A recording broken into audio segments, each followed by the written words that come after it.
Today's video, we'll be going over relationship advice that no one ever told you for you to be able to elevate your life. Stay tuned. She said, show me some affection. Hey, yo, Rain, turn that up. She said, show me some affection.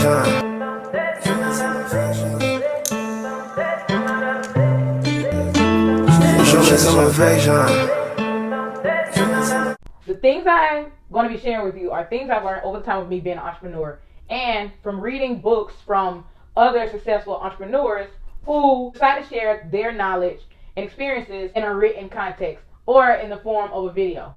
Before we jump into today's topic, go ahead and hit the subscribe button and hit the bell to be notified. The first thing is going to be practice understanding to be understood. I learned this from a gentleman named Stephen R. Covey. His book, The 7 Habits of Highly Effective People, he speaks in one of the chapters or one of the habits out how, as an individual, a person who understands actively listening to another person to be able to receive and interpret what is being communicated.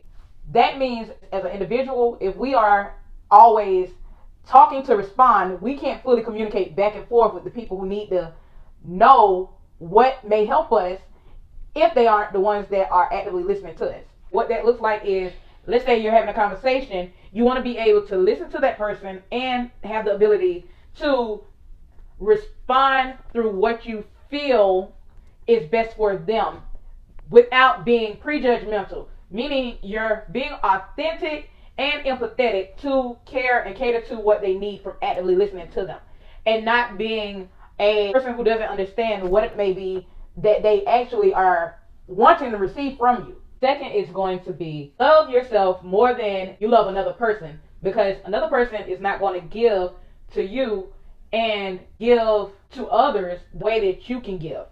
That's like this. If you're always giving and always going and always pouring into other people, that means doing right by yourself. That means taking care of your health. That means taking care of your finances. That means taking care of your mental. That means take care of who you talk to, as far as people who feed into you, not the ones who are toxic, not the ones who are from way long time ago and y'all still good friends and they don't add any value to you, and so you really can't grow with them and be a person who flourishes because you have toxic people around you. You want to have people who are very much loving towards you, and you be that for you as well. So that creates a full circle of love being given. So that leads to the third tip. Give your knowledge to impact the world and leave a legacy. When I say give your knowledge to impact the world and leave a legacy, I say that with the utmost sincerity. And the reason why I say that is because a lot of times people feel they don't have enough to give. And that's not true. Truth be told, if you have any type of a knowledge, a skill, experience, achievement, it's a mindset shift. That means you have something to share and give. That doesn't mean that you are to keep it like a closed secret. That's meant for you to be able to evolve and help the world grow and flourish for the better. If a person has anything that is going to contribute to a specific group of people, that's when you are able to cultivate and grow your tribe. You don't want it to be people to have the thought or the know-how not to be led when you could be the one. And you probably are meant to be the one, but you won't never know it if you aren't doing right by yourself. I recommend give up your knowledge and share it. It's going to help. It's going to help you, because contribution is what human beings are meant to contribute and thrive. We are meant to grow and give, not to hold and contract, for lack of better words. The fourth tip that I have is to establish your relationships based on your character and not solely on your personality. Character is of a good, genuine nature. Do not mix and mingle with people who have a facade or negativity.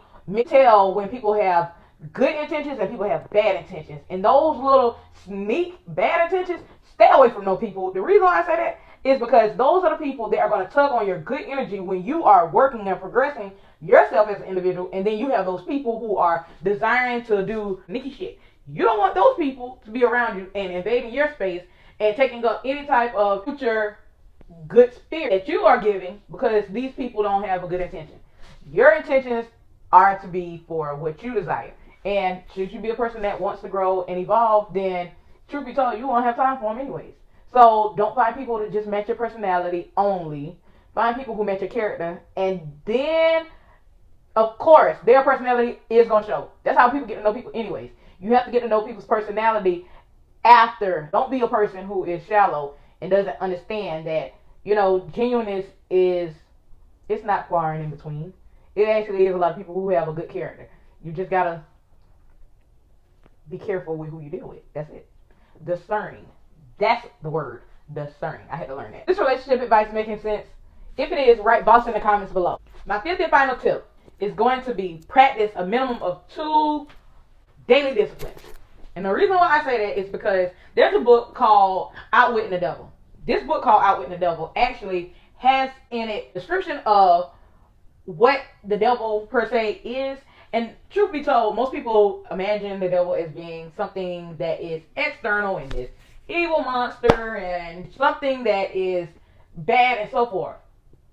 With physical features of the red horns and with the horns and the red complexion, that is not the case. When human beings slap on a physical appearance, it attaches in the minds of human beings to put a face to a personification and a face to a frame of mind, truth be told. Your mind has good and bad. Everything on the face of the earth has polarity in it. There's equal and opposite of every single thing. Mindset is of positive. Yes, you will have things that happen to you that are negative, but that doesn't mean that you have to allow it to pull your energy. That is why you are working towards a minimum of 2 daily disciplines. I'm gonna be honest. For me, I once was on a good path, and I remember, it was like the best time of my life. I was working out, I was eating right. That was the 2. And in addition to that, I was making a certain amount of money. And in addition to that, I was able to do the things that I desired to do. But I wasn't where I wanted to be in life.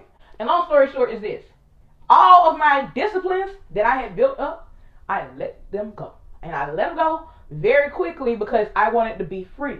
But that doesn't mean that I couldn't get them back. That just means that I got to work towards getting them back. These daily disciplines only come from consistency. That's all daily disciplines are. It's consistency. And some people prefer or choose to go on their jobs. And some people prefer and choose to go work for themselves. Some people prefer and choose to eat a certain way. Some people prefer and choose to have certain daily routines and regimens. It's really up to what you choose to have as being 2 things that feed into you that is good energy for you to grow and evolve as a person. If you enjoyed this, make sure to like the video. To keep up with our new releases, click the red subscribe button. Press the bell for all upcoming releases. Share this with anyone you believe would benefit from it. Don't forget to grab your free e-guide, The Boss Content Blueprint, at the link below in the description section. Follow me on Instagram at Erica Fate. For our virtual networking community, Boss Network, by clicking the link in the description area below. Did this help you? Are you going to use this relationship advice? If so, let me know in the comments below. I look forward to chatting with you there after the video.